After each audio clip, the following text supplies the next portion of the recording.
National right to information force and national human rights protection commission జాతీయ అధ్యక్షుడు షేక్ జిలానీ బాషా Nellore press club లో విలేకరుల సమావేశం నిర్వహించారు. సందర్భంగా ఆయన మాట్లాడుతూ రాష్ట్ర స్థాయి, జిల్లా స్థాయి, మండల స్థాయి కమిటీలను నియమించామని, ఈ మీడియా సమావేశంలో వారు పరిచయ కార్యక్రమం చేస్తున్నామని, అలాగే కొత్తగా మీ అమ్మకమైన వారికి నియామక పత్రాలను అందజేస్తున్నామని ఆయన తెలిపారు. ఆంధ్రప్రదేశ్ రాష్ట్ర అధ్యక్షుడు చిల్లకూరు సాయి ప్రసాద్ రెడ్డి, రాష్ట్ర ఉపాధ్యక్షులుగా మురారి మధు, వర్కింగ్ ప్రెసిడెంట్ గా అబ్దుల్ బాషా, ఎగ్జిక్యూటివ్ మెంబర్ గా ఎలాసరి మస్తాన్ తదితరులను నియమించినట్టు ఆయన తెలిపాడు.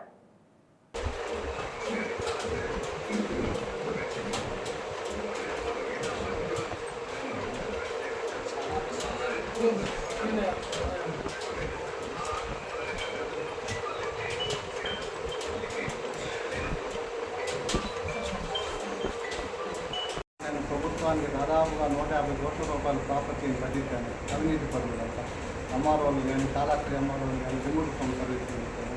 గూడూరు ఎంఆర్ఓ గీతావాణి కూడా రిమూవ్ ఫ్రమ్ సర్వీస్ చేయించాను. దాని నుంచి ప్రాపర్టీ 150 కోట్ల రూపాయలు దాకా పెట్టుబడి పెట్టాను. ఆ అనుభవంతో నేను గత 3 సంవత్సరాల నుంచి కేంద్ర ప్రభుత్వానికి నేను సొంతంగా పెట్టుకోవాలని చెప్పి under by government of India అనుమతితో, ప్రైవేట్ ఆర్గనైజేషన్ కానీ సెంట్రల్ గవర్నమెంట్ అనుమతితోనే 13 సర్టిఫికేట్లు జారీ చేశారు కేంద్ర ప్రభుత్వం విత్ కొలాబరేషన్ సెంట్రల్ గవర్నమెంట్.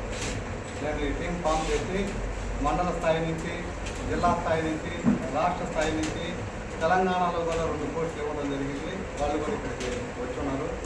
దీనితో ఏంటంటే కరప్షన్ లేకుండా మనల్ని నమ్ముకున్న పేదల కోసం మన దగ్గరకు వచ్చే ఏ పనినైనా సరే మనం వాళ్ళకి సహాయం అందించి పని చేయాలని, ఓన్లీ సేవా కార్యక్రమాలు చేయాలి. అట్లా కాకుండా అవినీతిగా ప్రవర్తిస్తే నేను ఇటువంటి పోస్ట్ ఇచ్చినప్పుడు వాళ్ళ మీద చట్టపరమైన చర్యలు తీసుకొని మొత్తం వాళ్ళకి జారీ చేసినటువంటి ఐడి కార్డులు కానీ, వాళ్ళకి అపాయింట్మెంట్ లెటర్లు కానీ మొత్తం తీసుకొని వాళ్ళ మీద క్రిమినల్ కేసులు కూడా కంటిన్యూ చేసేదానికి కూడా అవకాశాలు ఉన్నాయి. కాబట్టి ప్రతి ఒక్కరు కూడా అంకిత భావంతో పనిచేసి ప్రజలకు సేవ చేస్తూ మీ కార్యక్రమాల్లో మీరు నిమగ్నమయ్యి సమాజ సేవలో పాల్గొనాలని చెప్పి నేను దీన్ని స్థాపించడం జరిగింది.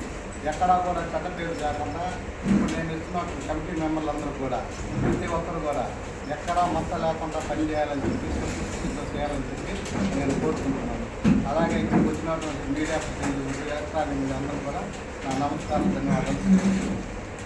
దీంట్లో స్టేట్ ప్రెసిడెంట్గా చిల్లకూరు సాయి ప్రసాద్ రెడ్డిని నియమించడం జరిగింది.